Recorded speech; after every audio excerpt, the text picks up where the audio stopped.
মাননীয় ডিসি সাহেব মহোদয়, তিনি কিন্তু কোনো বিরিফ করে না। তখন কিন্তু যে পোস্টাল ব্যালট যেটা আছে সেটা তখনও বাছাই চলতেছে, খাম থেকে ওটা বাহির করা হচ্ছে, ওই মুহূর্তে একটা সংবাদ পরিবেশন করলো, মুখ হয়ে গেছে।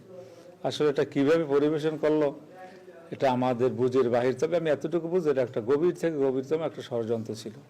তবে আল্লাহ পাকের খাস রহমত যে আল্লাহ পাক আমাদের থেকে মুক্ত করেছে।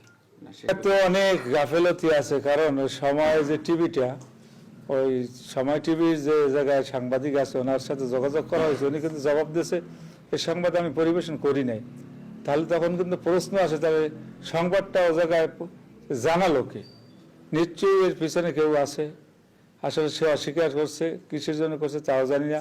সে আসলে না জানিয়ে থাক, যেহেতু জানে না সেহেতু সেটাকে পরিবেশন আসলে আমি মনে করি সে করে না, অন্য কোনো সোর্সে হয়তো এটা পরিবেশিত হয়েছে।